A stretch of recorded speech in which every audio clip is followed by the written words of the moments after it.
The OSCE Minsk Group was established over 20 years ago, aimed at peaceful settlement of the Nagorno-Karabakh conflict and to find ways to mediate between Baku and Yerevan. Despite the ongoing talks, 20% of the Azerbaijani territories are still under the occupation of the Armenian armed forces, and more than 1 million Azerbaijanis are still refugees and internally displaced persons. There is an interesting fact that citizens of the three countries, co-chairs of the OSCE Minsk Group, Russia, France and the United States, not only have been placed on the blacklist of Azerbaijan's Ministry of Foreign Affairs, but also topped the list of the violators of the state borders of the Republic of Azerbaijan.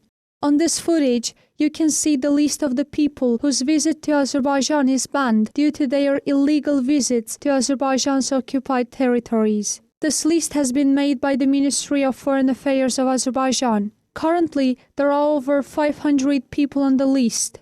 The list clearly shows that Russian, French and US citizens are the majority among the violators. Thus, the countries co-chairs of the OSCE Minsk Group, Russia, France and the US, allow their citizens to violate the internationally recognized borders of Azerbaijan, even though their mission is to help restore its territorial integrity. I do not exclude that this might expand. I feel sorry that among them there are many representatives of the political elites of Russia, France and the United States, even congressmen, Russian MPs, entertainment people. Certainly, by visiting Nagorno-Karabakh, they ignore the Azerbaijani legislation and international law.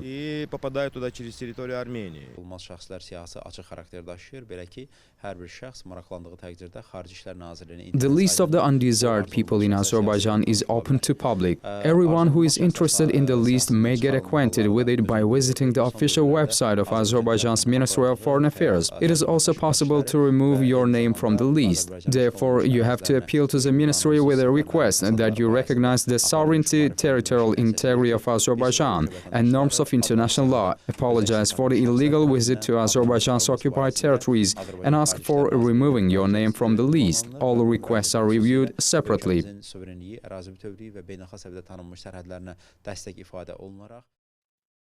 If the conflict is frozen, it doesn't mean that there is no solution to it. In this situation, the use of non-standard methods is mandatory. Political scientist Tofik Abbasov said concerning the activity of the OSCE Minsk Group. This group was created in 1992 in order to carry out the intermediary mission in the resolution of the Armenian-Azerbaijani Nagorno-Karabakh conflict. Nevertheless, the time shows that despite the fact that it was created over 20 years ago, the OSCE Minsk Group couldn't bring any results in the resolution of the Nagorno-Karabakh conflict.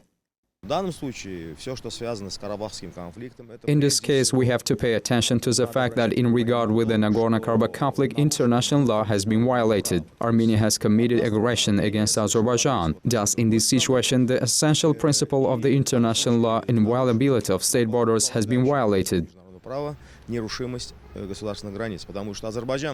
Azerbaijan was admitted to the UN in the early 90s, and at that time its area was more than 86,000 hectares. The UN Security Council adopted 4 resolutions at the beginning of the 90s on the unconditional and immediate withdrawal of the Armenian armed forces from the occupied territories of Azerbaijan. Nonetheless, all these 4 resolutions still remain unfulfilled.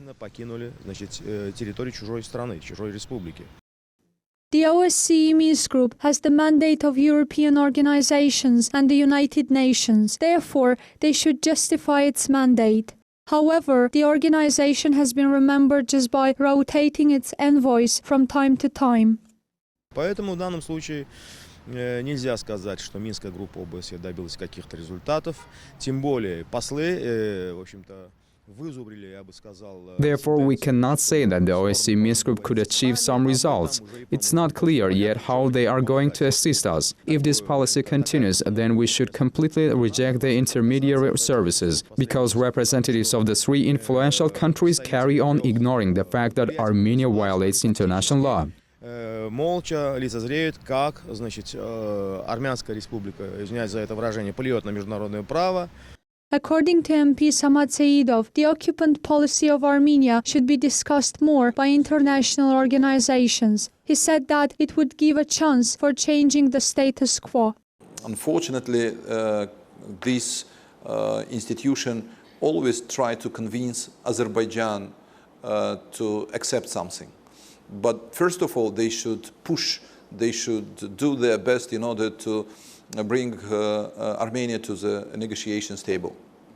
Unfortunately, this is not the case, and Armenians, they, as I said, they have absolutely destructive position, and OSCE Minsk group today is a body which is existing, but without the real visible activity.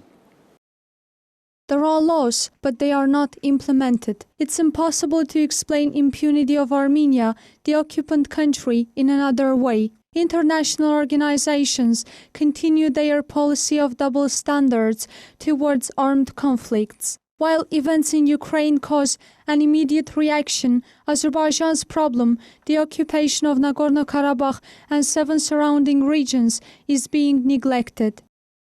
Rena Agayeva, CBC.